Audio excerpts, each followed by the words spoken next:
Hello ವೀಕ್ಷಕರೇ, welcome to ಸಂಪೂರ್ಣ ವಾರ್ತೆಯ ಕರ್ನಾಟಕ ಯಶೋಗಾಥೆ ಕಾರ್ಯಕ್ರಮಕ್ಕೆ ನಿಮ್ಮೆಲ್ಲರಿಗೂ ಸ್ವಾಗತ. ನಾನು ನಿಮ್ಮ ಶಿವಾನಂದ್ ಬಿವಿ. ಇವತ್ತು ನರಗುಂದದಲ್ಲಿ ಒಂದು ಬಹಳ ಪ್ರತಿಭೆಯನ್ನ ನಾವು ನಿಮ್ಮ ಮುಂದೆ ಇಡ್ತಾ ಇದೀವಿ. ನಾಗರಾಜ ಹಾಗೂ ಭಾರತೀಯವರ ಸುಪುತ್ರಿಯಾದ ವೈದ್ಯತಿಯ ಒಂದು ಸಾಮಾನ್ಯ ಜ್ಞಾನ ಮುಖಾಂತರ ಇವತ್ತು ತನ್ನಲ್ಲಿರುವ ಜ್ಞಾನ ಹೆಂಗೈತಿ ಗೊತ್ತಾ? ತಲೆ ಸಾಂದಾದ್ರೂ ಒಳಗಡೆ ಸಿಕ್ಕಾಪಟ್ಟಿ ಟ್ಯಾಲೆಂಟ್ ಐತ್ಕಂಡ್ರಿ.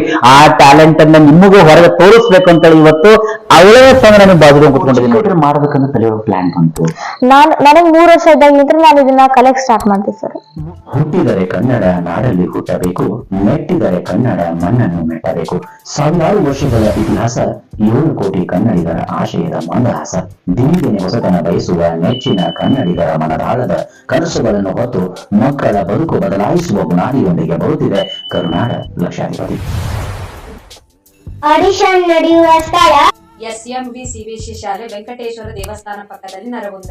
ಎಸ್ಎಂವಿ ಸಿಬಿಎಸ್ಇ ಶಾಲೆ ವೆಂಕಟೇಶ್ವರ ದೇವಸ್ಥಾನ ಪಕ್ಕದಲ್ಲಿ ನರಗುಂದ. ಈಗಾಗಲೇ ನಿಮ್ ತಲೆ ಒಳಗೆ ಎಷ್ಟು ಕ್ವಶನ್ ಗಳನ್ನ ಸಂಗ್ರಹಿಸಿಕೊಂಡಿರೋದು? 5000 ಕ್ವಶನ್ ಆನ್ಸರ್ 5,000 ಪ್ರಶ್ನೆಗಳನ್ನ ತನ್ನ ತಲೆಯಲ್ಲಿ ಸಂಗ್ರಹಿಸಿರೋದು. ಯಾಕಂದ್ರೆ ನಾವು ನೀವೆಲ್ಲರೂ ಇವಾಗ 100 ಅಲ್ಲ 10 ಇಟ್ಕೊಳ್ಳೋದು ಬಹಳ ಕಷ್ಟ ಆಗಿದೆ. ಜೀವ ಜಗತ್ತೇ ಹಂಗಾಗಿದೆ. ಅಂತದ್ರಲ್ಲಿ 5,000 ಪ್ರಶ್ನೆಗಳು ಇವತ್ತ ವೈದ್ಯಕೀಯ ತಲೆಯೊಳಗಿದಾವ. ಅವು ಯಾವ್ಯಾವ ಹೇಗೆ ಸ್ವಲ್ಪ ಕೇಳೋಣ. ಹಾಗಾದ್ರೆ ನಮ್ಮ ವೀಕ್ಷಕರಿಗೆ ಕೂಡ ತಿಳಿಸ್ಕೊಡ್ಬೇಕಲ್ಲ. ವೈದ್ಯಕೀಯ ಈ ಇಂಡಿಯನ್ ಕಾನ್ಸ್ಟಿಟ್ಯೂಷನ್ ಬಗ್ಗೆ ಏನ್ ಹೇಳಿಕ್ ಬಯಸ್ತೀವಿ ಮೇಡಮ್? ಈಗ ಇಂಡಿಯನ್ ಕಾನ್ಸ್ಟಿಟ್ಯೂಷನ್ ಪ್ರಿಯಾಂಬಲ್ ಹೇಳ್ತೇನೆ ಸರ್. ಭಾರತ ಸಂವಿಧಾನದ ಪ್ರಸ್ತಾವನೆ ಇಂಡಿಯನ್ ಕಾನ್ಸ್ಟಿಟ್ಯೂಷನ್ ಪ್ರಿಯಾಂಬಲ್.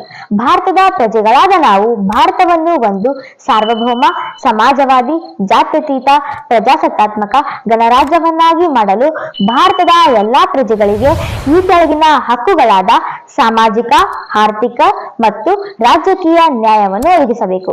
ಅವುಗಳೆಂದರೆ ವಿಚಾರ, ಅಭಿವ್ಯಕ್ತಿ, ನಂಬಿಕೆ, ಭಕ್ತಿ ಮತ್ತು ಆರಾಧನೆಗಳಲ್ಲಿ ಸ್ವಾತಂತ್ರ್ಯ, ಸ್ಥಾನಮಾನ ಮತ್ತು ಸಮಾನತೆಯನ್ನು ದೊರೆಯುವಂತೆ ಮಾಡುವುದಕ್ಕಾಗಿ ವ್ಯಕ್ತಿ ಗೌರವ, ದೇಶದ ಮತ್ತು ಸಮಗ್ರತೆಗಾಗಿ ಎಲ್ಲರಲ್ಲಿ ಭ್ರಾತೃತ್ವ ಭಾವನೆಯನ್ನು ಮೂಡಿಸುವುದಕ್ಕೆ ದೃಢ ಸಂಕಲ್ಪ ಮಾಡಿ ನಮ್ಮ ಭಾರತ ಸಂವಿಧಾನದ ಸಭೆಯಲ್ಲಿ 1949ನೇ ವರ್ಷದ ನವೆಂಬರ್ ತಿಂಗಳ 26ನೇ ದಿನದಂದು ನಾವೇ ಸಂವಿಧಾನವನ್ನು ಸ್ವೀಕರಿಸಿ ಶಾಸನಬದ್ಧವಾಗಿ ವಿಧಿಸಿಕೊಂಡಿದ್ದೇವೆ.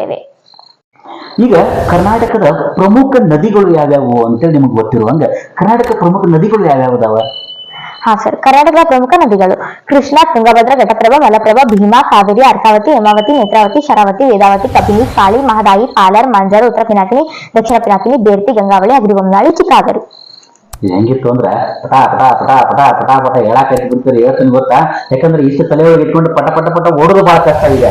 ಅಂತದ್ರೊಳಗೆ ತನ್ನಲ್ಲಿರುವ ಒಂದು ನೋಡ್ರಿ ಜ್ಞಾನ ಹೆಂಗೈತಿ ಅಂದ್ರೆ ಎಲ್ರಿಗೂ ಜ್ಞಾನ ಸಿಗೋದು ತುಂಬಾ ಕಮ್ಮಿ. ಎಲ್ರಿಗೂ ಭಗವಂತ ತಲೆ ಕೊಟ್ಟಿರ್ತಾನೆ. ಬಟ್ ಇದನ್ನ ಉಪಯೋಗ ಹೆಂಗ್ ಮಾಡ್ಕೋಬೇಕು ಅನ್ನೋದನ್ನ ವೈದ್ಯತೆಯನ್ನು ಕಲ್ಕೋಬೇಕು. ವೀಕ್ಷಕರೇ, ನೀವೆಲ್ಲರೂ ನೋಡ್ತಾ ಇದ್ದೀರಿ ಅಂದ್ರೆ ನಿಮ್ಮ ಮನೆಯ ಮಕ್ಕಳಿಗೂ ಕೂಡ ಒಂದು ಸ್ವಲ್ಪ ಸಮಯವನ್ನ ಕೊಟ್ಟ ನೀವು ಕೂಡ ಮೀಸಲಾಗಿದ್ದು ಏನೋ ಮಾಡಿದ್ರೆ ಈ ರೀತಿ ಬೆಳಲಿಕ್ಕೆ ಒಂದು ಒಳ್ಳೆ ಅವಕಾಶ ಕಂಡ್ರಿ. ಆ ಒಂದು ಉದ್ದೇಶದಿಂದ ಈ ಒಂದು ಕಾರ್ಯಕ್ರಮ ಮಾಡ್ತಾ ಇದೀವಿ. ಈಗಾಗಲೇ ಕರ್ನಾಟಕದ ಶಿಖರಗಳು ಯಾವ್ಯಾವ್ದ ಮತ್ತು ಜಲಾಶಯಗಳು ಯಾವ್ದು ಸ್ವಲ್ಪ ಮೊದಲು ಶಿಖರಗಳ ಬಗ್ಗೆ ನೋಡೋಣ. ಹೆಂಗತ್ಯ ಕರ್ನಾಟಕದ ಪ್ರಮುಖ ಶಿಖರಗಳು ಮುಳ್ಳಯ್ಯನಗಿರಿ, ಬಾಬುಬುಡನಗಿರಿ, ಕುದುರೆಮುಖ, ದೇವಿರಮ್ಮನಗುಡ್ಡ, ರುದ್ರಗಿರಿ, ಪುಷ್ಪಗಿರಿ, ತಡಿಯಾಂಡಮೋಲ್, ಬಳ್ಳಾರಿ ರಾಯನದುರ್ಗ, ನಂದಿದುರ್ಗ, ಬಿಳಿಗಿರಿ ರಂಗನಾಥ ಬೆಟ್ಟ, ವರಹಾ ಪರ್ವತ, ಗೋಪಾಲಸ್ವಾಮಿ ಬೆಟ್ಟ, ಚೆನ್ನಕೇಶವ ಬೆಟ್ಟ, ಸ್ಕಂದಗಿರಿ, ಶಿವಗಂಗೆ, ಬ್ರಹ್ಮಗಿರಿ, ಕೊಡಚಾದ್ರಿ, ಆದಿಚುಂಚನಗಿರಿ. ಇವು ಶಿಖರಗಳು. ಜೊತೆಗಿನ ಕರ್ನಾಟಕ ಜಲಾಶಯಗಳು. ಕರ್ನಾಟಕದ ಜಲಾಶಯಗಳು ವಾಣಿವಿಲಾಸಸಾಗರ, ಕೃಷ್ಣರಾಜಸಾಗರ, ತುಂಗಭದ್ರಾ, ನುಗು, ಭದ್ರಾ, ಅಗರಿಬೊಮ್ಮನಹಳ್ಳಿ, ಆಲಮಟ್ಟಿ, ನಾರಾಯಣಪುರ, ಇಡಕಲ್, ಬೆಣ್ಣೆಕೆರೆ, ಇಪ್ಪರಗಿ, ಹೇಮಾವತಿ, ಆರಂಗಿ, ಕಬಿನಿ, ತಾರಕ, ಕಾರಂಜ. ಇವು ಜಲಾಶಯಗಳಾಗಿದ್ದು. ಇನ್ನ ಕರ್ನಾಟಕದ ಶಾಸನಗಳು ಯಾವ್ಯಾವ ಅನ್ನೋದನ್ನು ಕೂಡ ಅದನ್ನು ಕೂಡ ಹೇಳ್ತಾರೆ. ಕೇಳಿ ನೋಡೋಣ. ಹೇಗೆ ಕರ್ನಾಟಕದ ಪ್ರಮುಖ ಶಾಸನಗಳು ಬ್ರಹ್ಮಗಿರಿ, ಚಂದ್ರವಳ್ಳಿ, ಹಲ್ಮಿಡಿ, ತಾಳಗುಂದ ಕನ್ನಡ ಶಾಸನ, ತಾಳಗುಂದ ಸಂಸ್ಕೃತ ಶಾಸನ, ಐಹೊಳೆ, ಬಾದಾಮಿ, ಬೆಳ್ಮಣ್ಣು, ಜುರಾ, ಬೇಲೂರು, ಶ್ರವಣಬೆಳಗೊಳ, ಬಾರಕೂರ್, ಸಿಂಗನಗನಹಳ್ಳಿ, ಶೃಂಗೇರಿ, ವಡಗೆರೆ, ಮಸ್ಕಿ ಬಂಡೆ, ಗುಡ್ನಾಪುರ, ವಡ್ಡರ್ಶಿ ಶಿಲಾಶಾಸನ, ಅತ್ತಿಮಬ್ಬಿ, ಲಕ್ಕುಂಡಿ ಶಾಸನ, ಶ್ರೀರಂಗಂ ಶಾಸನ. ನೋಡ್ರಿ ಪಟ ಪಟ ಪಟ ಹೆಂಗ್ ಬರ್ತಾರೆ. ಏನು ಕರ್ನಾಟಕ ಜಿಲ್ಲೆಗಳು ಯಾವ ನೋಡ್ರಿ ಪಟ್ ಪಟ್ ಹೇಳ್ಬಿಡ್ತಾಳೆ. ಕರ್ನಾಟಕದ ಜಿಲ್ಲೆಗಳು ಧಾರವಾಡ, ಬಾಗಲಕೋಟೆ, ವಿಜಯಪುರ, ಕೊಪ್ಪಳ, ಬೆಳಗಾವಿ, ಗದಗ, ಶಿವಮೊಗ್ಗ, ಹಾವೇರಿ, ದಾವಣಗೆರೆ, ಯಾದಗಿರಿ, ಚಿಕ್ಕಮಗಳೂರು, ಉತ್ತರ ಕನ್ನಡ, ದಕ್ಷಿಣ ಕನ್ನಡ, ಉಡುಪಿ, ತುಮಕೂರು, ಹಾಸನ, ಚಾಮರಾಜನಗರ, ಮಂಡ್ಯ, ಮೈಸೂರು, ಬೆಂಗಳೂರು, ರಾಮನಗರ, ಚಿಕ್ಕಬಳ್ಳಾಪುರ, ಕೋಲಾರ, ರಾಯಚೂರು, ಬಳ್ಳಾರಿ, ಚಿತ್ರದುರ್ಗ, ರಾಮನಗರ, ಕೊಡಗು, ಬೀದರ್, ಕಲಬುರಗಿ, ವಿಜಯನಗರ. ಎಷ್ಟು ಜಿಲ್ಲೆ ಟೋಟಲ್ ಇವು? 31 ಸರ್. 31 ಜಿಲ್ಲೆಗಳು. ಟಕ್ ಟಕ್ ಟಕ್ ಟಕ್ ಟಕ್ ಎಷ್ಟು ಸೆಕೆಂಡ್ ಅಂತ ಗೊತ್ತಾಗ್ಲಿಲ್ಲ. ಅಷ್ಟು ಬೇಗ ಈಗಾಗಲೇ ಎಲ್ಲ ನಮ್ಮ ಕರ್ನಾಟಕದ ಸಂಪೂರ್ಣ ಮಾಹಿತಿ ಒದ್ರದಿಂದ ಕೇವಲ ಎಷ್ಟು ನಿಮಿಷ ಗೊತ್ತಾ? ನಿಯರ್ಲಿ 1 ಮಿನಿಟ್ ಆಗಿರ್ಬೋದು ಅಷ್ಟೇ.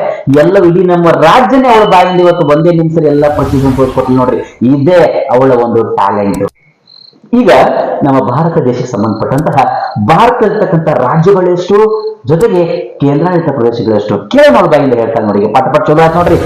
ಭಾರತದ ರಾಜ್ಯಗಳು: ಆಂಧ್ರ ಪ್ರದೇಶ, ಅರುಣಾಚಲ ಪ್ರದೇಶ, ಅಸ್ಸಾಂ, ಬಿಹಾರ್, ಛತ್ತೀಸ್ಗಢ, ದೆಹಲಿ, ಗೋವಾ, ಗುಜರಾತ್, ಹರಿಯಾಣ, ಹಿಮಾಚಲ ಪ್ರದೇಶ, ಜಮ್ಮು ಕಾಶ್ಮೀರ, ಜಾರ್ಖಂಡ್, ಕರ್ನಾಟಕ, ಕೇರಳ, ಮಧ್ಯಪ್ರದೇಶ, ಮಹಾರಾಷ್ಟ್ರ, ಮಣಿಪುರ, ಮೇಘಾಲಯ, ಮಿಜೋರಾಂ, ನಾಗಾಲ್ಯಾಂಡ್, ಒಡಿಶಾ, ಪಂಜಾಬ್, ರಾಜಸ್ಥಾನ್, ಸಿಕ್ಕಿಂ, ತಮಿಳುನಾಡು, ತ್ರಿಪುರಾ, ಉತ್ತರ ಪ್ರದೇಶ, ಉತ್ತರಾಂಚಲ, ವೆಸ್ಟ್ ಬೆಂಗಾಲ್, ತೆಲಂಗಾಣ. ಭಾರತದ ಕೇಂದ್ರಾಡಳಿತ ಪ್ರದೇಶಗಳು: ಅಂಡಮಾನ್ ಮತ್ತು ನಿಕೋಬಾರ್ ದ್ವೀಪಗಳು, ಚಂಡೀಗಢ, ದಾದರ್ ಮತ್ತು ಹವೇಲಿ, ದಾಮನ್ ಮತ್ತು ದಿಯು, ಲಕ್ಷದ್ವೀಪ, ಪುದುಚೇರಿ, ದೆಹಲಿ, ಜಮ್ಮು ಅಂಡ್ ಕಾಶ್ಮೀರ್, ಲಡಾಖ್.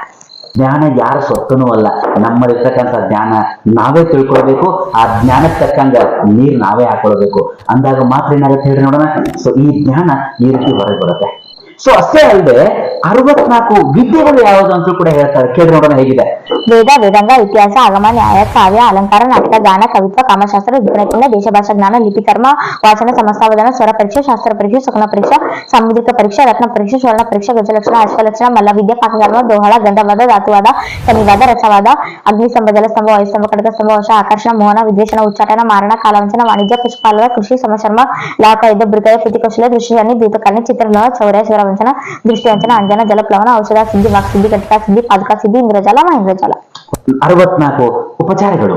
64 ಉಪಚಾರಗಳು: ಧ್ಯಾನ, ಆಹ್ವಾನ, ಆಸನ, ಪದ್ಯ, ಅಗ್ರ್ಯ, ಆಚಮನ, ಮಧುಬರ್ಕ, ಪಂಚಾಮೃತ ಸ್ನಾನ, ಫಲೋದಕ ಸ್ನಾನ, ಶುದ್ಧೋದಕ ಸ್ನಾನ, ವಸ್ತ್ರ, ಯಜ್ಞೋಪವೀತ, ಗಂಧ, ಅಕ್ಷತೆ, ಪುಷ್ಪ, ಉಪಚಾರ, ಆಭರಣ, ಕಿರೀಟ, ತಿಲಕರತ್ನಧಾರಣ, ಹಸ್ತಧಾರಣ, ಪುಷ್ಪಬಾಣಧಾರಣ, ಪಾನಪಾತ್ರಧಾರಣ, ಪಾದುಕೆ, ಧೂಪ, ದೀಪ, ನೈವೇದ್ಯ, ತಾಂಬೂಲ, ನೀರಾನ, ಛತ್ರ, ಚಮರ, ದರ್ಪಣ, ವ್ಯಜನ, ಋಗ್ವೇದ, ಯಜುರ್ವೇದ, ಸಾಮವೇದ, ಅಥರ್ವವೇದ, ಉಪನಿಷತ್ತು, ಪುರಾಣ, ಇತಿಹಾಸ, ಪಂಚಾಂಗ, ಶ್ರವಣ, ಚೂರ್ಣಿಕೆ, ಅಷ್ಟಪದಿ, ಸಂಗೀತ, ಶೋಭನ, ಮಂಗಳ, ಲಾಲಿ, ಜೋಜೋ, ಮಂತ್ರಪುಷ್ಪ, ಉದ್ವಾಸನ, ಆಂದೋಲನ, ಅಶ್ವಾರೋಹಣ, ಗಜಾರೋಹಣ, ಶಂಖನಾದ, ತುತ್ತೂರಿ, ನೃತ್ಯ, ಗೀತ, ವಾದ್ಯ, ವಿನಯನಾದ, ಭಕ್ತಿಯೋಪಚಾರ, ಶಕ್ತಿಯೋಪಚಾರ, ಪ್ರದಕ್ಷಿಣೆ, ನಮಸ್ಕಾರ, ತಾಳಿಂಚು. ವಿಷ್ಣುವರ್ಧನ್ ಕಟ್ಟಿಸಿದಂತ ಪ್ರಸಿದ್ಧ ದೇವಾಲಯಗಳು ಯಾವುವು ಅಂತ ಕೇಳೋಣ. ಹೇಳಿ ನೋಡೋಣ, ಎಲ್ಲೆಲ್ಲಿದೆ? ಬೇಲೂರು ಚೆನ್ನಕೇಶ್ವರ ದೇವಾಲಯ, ಹಳೆಬೀಡು ಹೊಯ್ಸಳೇಶ್ವರ ದೇವಾಲಯ, ಗದಗಿನ ತ್ರಿಕುಟೇಶ್ವರ ದೇವಾಲಯ, ಮೇಲುಕೋಟೆ ಚಲುವನಾರಾಯಣ ಸ್ವಾಮಿ ದೇವಾಲಯ, ಶಿವಗಂಗೆ ಗಂಗಾಧರೇಶ್ವರ ದೇವಾಲಯ. ಇವು ವಿಷ್ಣುವರ್ಧನ ಕಟ್ಟಿಸಿದ ಪ್ರಸಿದ್ಧ ದೇವಾಲಯಗಳು. ಜೊತೆಗೆ ಸರ್, ವಿಷ್ಣುವರ್ಧನನು ಹೊಯ್ಸಳರ ಪ್ರಸಿದ್ಧ ಅರಸ. ಇವನ ಮೂಲ ಹೆಸರು ಬಿಟ್ಟಿದೇವ. ಇವನ ಕಾಲ 1108 ರಿಂದ 1152ರವರೆಗೆ. ಈಗ ಪಂಪ ಪ್ರಶಸ್ತಿಯನ್ನ ಸ್ವೀಕರಿಸಿದಂತಹ ವ್ಯಕ್ತಿಗಳ ವಿವರ ಕೂಡ ಅವರ ಹತ್ರ ಇದೆ. ಅದನ್ನು ಕೇಳೋಣ. ಈಗ ಪಂಪ ಪ್ರಶಸ್ತಿ ಸ್ವೀಕರಿಸಿದ ವಿವರಗಳು ಸ್ವಲ್ಪ ಕೊಡ್ತೇವೆ ನಮ್ಮ ಪ್ರೇಕ್ಷಕರಿಗೆ. ಹಾ ಸರ್. ಕುವೆಂಪು, ತೀನಂ ಶ್ರೀಕಂಠಯ್ಯ, ಶಿವರಾಮ್ ಕಾರಂತ್, ಬೂಚನ್ ಮಠ, ಪೂತಿ ನರಸಿಂಹಾಚಾರ್ಯ, ಎನ್ ಮೂರ್ತರ, Gopala Krishna Adiga, Sediyapu Krishna Bhat, K S Narasimhaswamy, M M Kalburgi, G S ಶ್ರೀಧರಪ್ಪನವರು, B Javaregowda, Channaveera Kanavi, L Basavaraju, Poornachandra Tejasvi, M Chidanandamurthy, Chandrashekhar Kambar, H L Nagegowda, S L Bhyrappa, G S Ambarish ಶಶಿಂತಲ, ಟಿ ವೆಂಕಟಶಿಲಾಶಾಸ್ತ್ರಿ, ಚಂಪಾ, ಜಿ ಎಸ್ ನಾಯಕ್, ಬರ್ಗು ರಾಮಚಂದ್ರಪ್ಪ, ಡಿ ಎನ್ ಶಂಕರ್ ಭಟ್, ಕೈರ ಕಿನಾರೆ, professor G Venkata Subbaiah, B S ನದಿ, ಅಂಪಾ ನಾಗರಾಜಯ್ಯ, ಕೆ ಎಸ್ ನಿಸಾರಾಮತ್, ಸಿದ್ದಲಿಂಗಯ್ಯ. ಕೇಳಿದ್ರಲ್ಲ ವೀಕ್ಷಕರೇ, ಇದಾಗಿತ್ತು ನಮ್ಮ ವೈದ್ಯರುತಿಯ ಒಂದು ಟ್ಯಾಲೆಂಟು. ಇದು ಅಷ್ಟೇ ಅಲ್ಲ, ಇವರ ಟ್ಯಾಲೆಂಟ್ ಇನ್ನೂ ನಿಮ್ಮ ಮುಂದೆ ನಾವು ಇಡ್ತಾ ಇದೀವಿ. ಇನ್ನೂ ಬರುತ್ತೆ. ನೆಕ್ಸ್ಟ್ 2ನೇ ಭಾಗದಲ್ಲಿ ನೋಡೋಣ. ಇವರ ಸಂಪೂರ್ಣ ವಿವರಣೆಯನ್ನು ಮಾಡಿ ನಿನಗೋಸ್ಕರ ನಿಂತಿದ್ದಾರೆ ಈಗ. ಸೊ ಇದು ಮುಂದೆ ನಿನ್ನ ಒಂದು ಆಸೆ ಏನಿದೆ? ಏನ್ ಆಗ್ಬೇಕು ಅಂತ ಆಸೆ ಇದೆ? ನಾನು IAS ಆಫೀಸರ್ ಆಗ್ಬೇಕಂತ ಇದೆ ಸರ್. IAS ಆಫೀಸರ್ ಆಗ್ಬೇಕು ಅಂತಿದೆ. ಸೊ 2ನೇ ಭಾಗದಲ್ಲಿ ಇವಳ ದಿನನಿತ್ಯ ಚಟುವಟಿಕೆ ಏನು, ಮುಂದೆ ಏನಾಗಬೇಕು, ಯಾವ ರೀತಿ ಒಂದು ದಿನನಿತ್ಯ ಒಂದು ಸ್ಟಡಿಯನ್ನು ಮಾಡ್ತಾರೆ ಅನ್ನೋದನ್ನ 2ನೇ ಭಾಗದಲ್ಲಿ ಮುಂದೆ ಬರ್ತಾ ಇದ್ವಿ. Thank you. ಧನ್ಯವಾದಗಳು.